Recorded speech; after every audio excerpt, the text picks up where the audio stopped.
Olles valmis, Vivatbet. Täismäng on Sardiinia MM-rallil.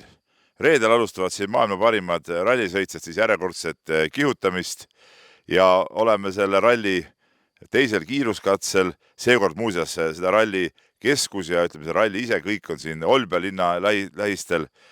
Siin käib korda mööda, üks aasta on Allegros, teine aasta on Olbias, see aasta on siis nagu see Olbia kord jälle ja on ka palju uusi kiiruskatseid ja nüüd me olemegi ralli teisel ja 5. kiiruskatsel, mis on siis Tenti nime kannavad ja see on päris huvitav katse, te näete siin selle jutu taustaks ka neid katteplaane.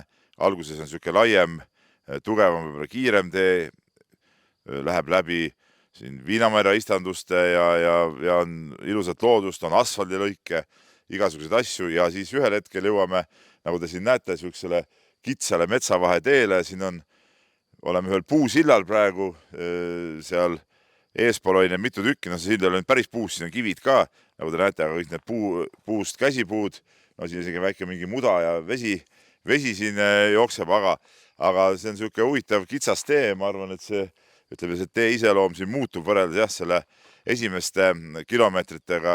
Siin tekib nagu nendes puudes selline tunnel ja siin on ka päris palju sellisest looduse märke, et nagu siin näete ka ühte mardikat praegu meil filmi peal, need mardikaid jookseb siin üle tee päris palju. Ühes kohas nägime ka ühte ussipoissi, kes vingerdas üle tee ja sai meie auto eest napilt ära sinna võssa, et siin nalja ei ole, et kes siia rallilt vaatama tuleb, peavad olema ka ettevaatlikud, et kus nad siin istuvad või astuvad. On ümber muidugi süüsse koha peal, kuhu publik tegelikult üldse ei pääsegi, et seal eespool oli silt kohe, et mitme kilomeetri ulatuses siia inimesi ei lasta, nii et ongi ainult võimalik seda kohta näha siis ralliauto, ütleme seest pardakaamerast või siis praegult, nagu näete, siin on kiviaiad tee ääres ja siin on selline kitsaid ja mõnusaid kohti, nii et see on väga huvitav kiiruskatse.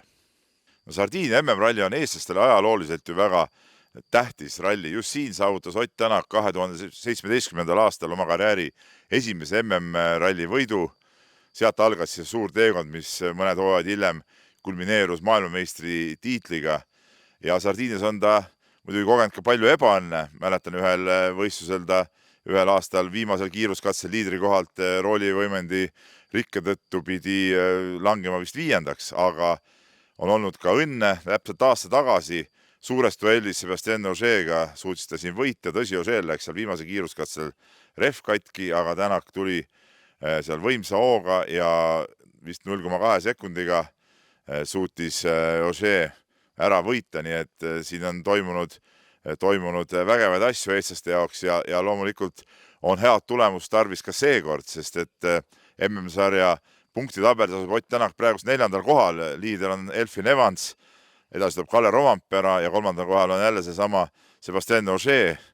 Nii et kui nüüd tahta neid 3 Toyotat edestada, nende kolmikjuhtimisse kiilu lüüa, siis tuleb Sardiinias muidugi saavutada head punktid ja hea koht Tänakul. Mõned nädalad tagasi Portugalis Tänak seda näitas, et ta on võimeline väga kiiresti sõitma. Ta oli sisuliselt kõige kiirem mees seal rallil. Väike tehniline viperus ei lasknud rallit võita, aga teine koht oli ka ikkagi väga hea näite ja arvestades seda, et ei ole viimasel ajal võib-olla Tänak ja Hyundai sükest omavahel mees ja auto sükest head tunnet ja koostööd leidnud, aga Portugalis lõpuks Tänak leidis need seadistused, kuidas selle auto kiiresti sõita kruusateedel ja loodetavasti see kõik kordub ka siin Sardiinias, nii et siin on muidugi kohal väga kõva koosseis, tuleb väga vinge võistlus ja igal juhul tasub seda jälgida, aga Ott Tänak ei ole ainus eestlane siin. WRC2 sarjas sõidavad Romet Jürgenson ja Robert Virves, meie noored talendid, kellel tasub ka igal juhul silma peal hoida ja täismäng ongi sellepärast siin kohal, et teha intervjuusid Ott Tänaku, Robert Virvese, Romet Jürgensoniga, tuua nende arvamusi, nende muljeid, kommentaare eestlasteni ja loomulikult jälgige meie kanalit, saate kõik need intervjuud kätte, saate kätte pildigaleriid, püüame ka huvitavaid lugusid raja äärest, nii et kogu selle nädalavahetuse tasub meid jälgida.